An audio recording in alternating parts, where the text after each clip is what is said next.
Hello everybody, Sean with Valley Local Plumbing. In today's video, I'm going to be showing you how to install a Moen Dartmoor tub shower trim. So I've got everything unboxed already. The thing I like about Moen is these valves right here have been around for 20 plus years. Let's see if I can see that. 20 plus years. So this inside, if you have this in your wall already, you have a lot of different options with what kind of trim you can use. Unlike a lot of different brands that have changed the valves over the years. They've stayed very true and they're very simple, and I like that because simple is easy, and easy is less moving parts, which is less to mess up. So anyway, we have a Moen Dartmoor trim today. This one's a brushed nickel. So here's all the parts. We have the shower head, the shower arm, the escutcheon that goes on the shower arm to go against the wall. Oops. We have the shower, sorry. We have the shower head, the shower arm, the escutcheon that goes on the shower arm. We have the escutcheon plate that goes over before the handle, goes over the hole over there. We also have the tub spout. We have the stop tube, the key stop, the adjustable temperature limit stop, then the handle adapter. We've got a couple screws here. We have, this is for the handle and this one is for that adapter right there.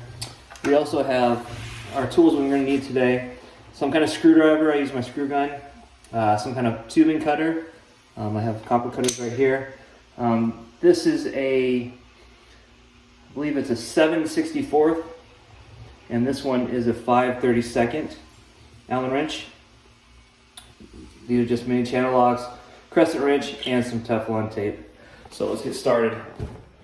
So the first thing I usually do, so if you have a house that already is lived in, this one happens to be a new build, so we don't have anything there yet. So right now, if you have something in here, you need to remove it, and I'll show you how we're going to install it, and basically just do that in reverse to remove it. So we'll start with the shower head. So let me get an angle here. Start with the shower head. So we have our escutcheon.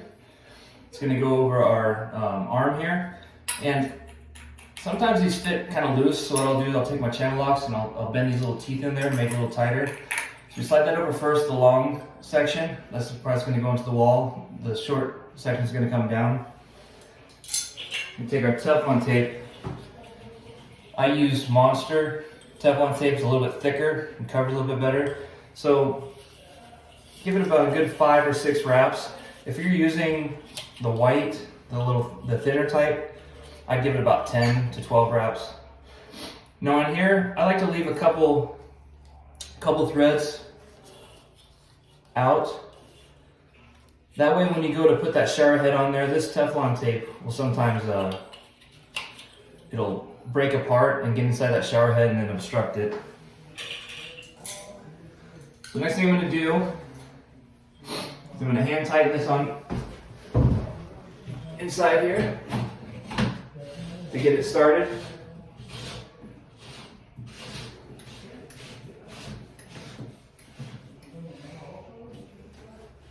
So we're got hand tight there, so I'm going to take my little channel locks here. I'm just going to go around one more time.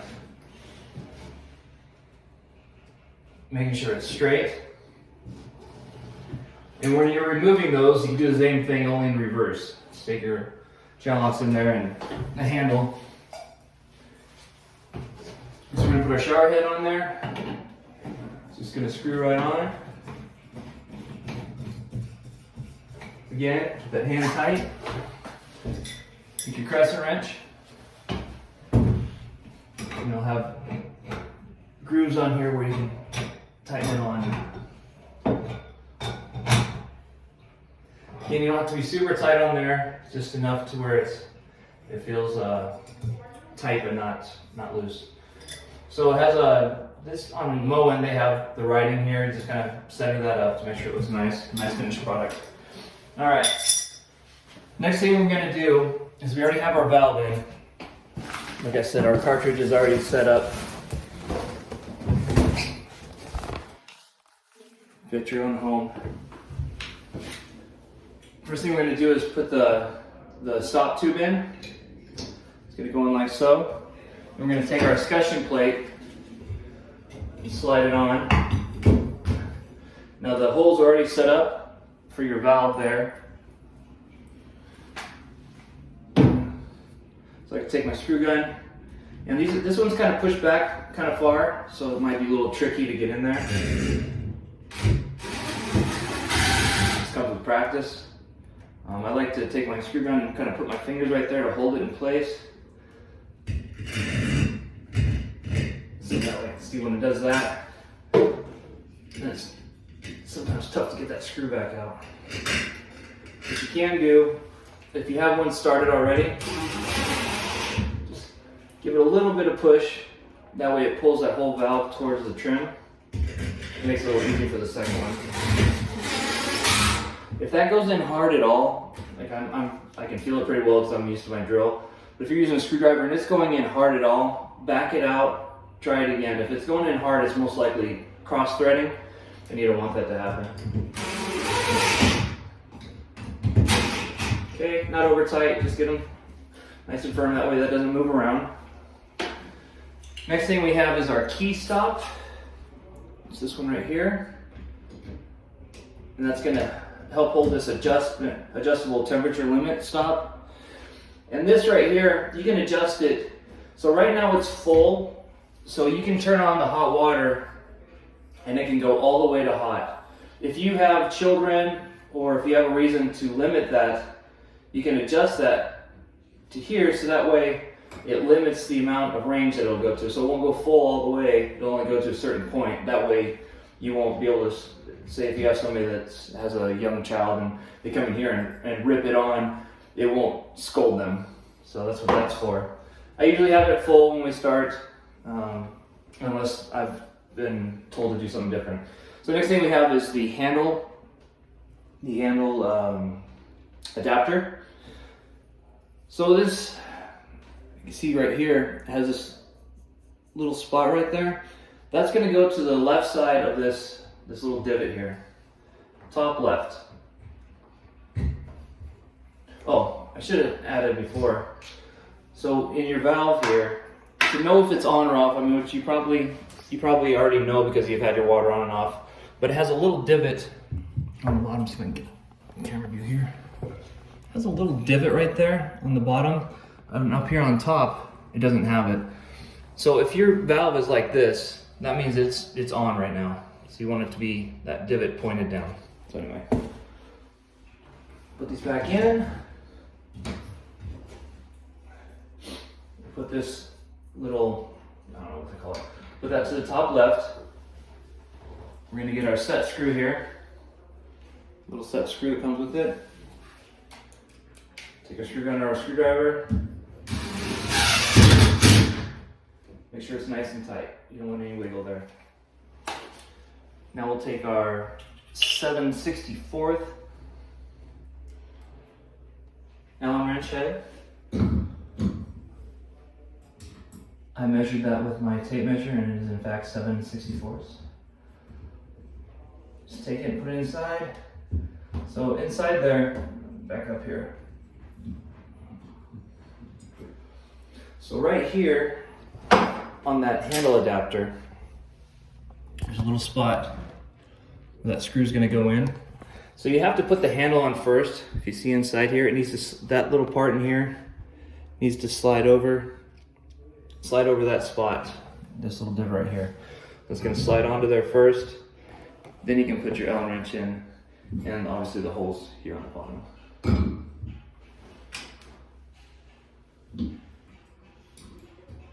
So just get that, spin it on there, and you want to make sure this one's tight, because that's usually the first thing that comes loose on valves, because that's what gets used the most. There we go. All right. I guess that full port, good to go. Now, depending on your application, you may not have this copper sticking out. You may have an old half-inch pipe sticking out, or you may have a copper with an adapter on there. This one that comes with this pack, all it does is it slides over, and then you take this 5/32 Allen wrench and tighten it up right here. That just squeezes down and holds it on there. So if you do have the other type, you'll have to make some adjustments there, and I'll make another video on how to do that. Okay, so what we like to use is this little water stop here, and it slides right over the pipe. That way, in case you have any problem with this spout and it's shooting water towards the wall, it won't go back into your wall and make mold or any problems. If you don't have that, just take some acrylic caulking or some silicone caulking and caulk that hole. That way, if that does happen, it won't be a problem. So now I take my copper cutters, and I'm not sure the exact length, I'm just used to doing it. I'd say it's probably about, give yourself about 3 inches. Just enough for it to get past that O-ring inside and make the water seal. Inside here there's an O-ring, and as long as it gets past that O-ring, as long as it gets past there, or past here, then you're good. Okay, so we cut it, slide it on. That's a little tight, let's loosen it up here.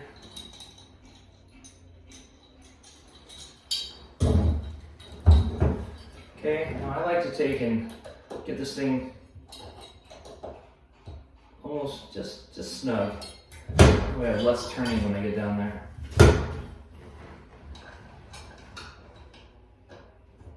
Take your Allen wrench. Tighten it. Don't over tighten it, but make sure it's snug. Because you don't want this to be moving around when the water's on. Okay, well that's pretty much it. If you like the video, like and subscribe, and comment down below if you have anything else that you would like me to work on, or any idea on, or any questions about what I've done already. Just thank you, and God bless.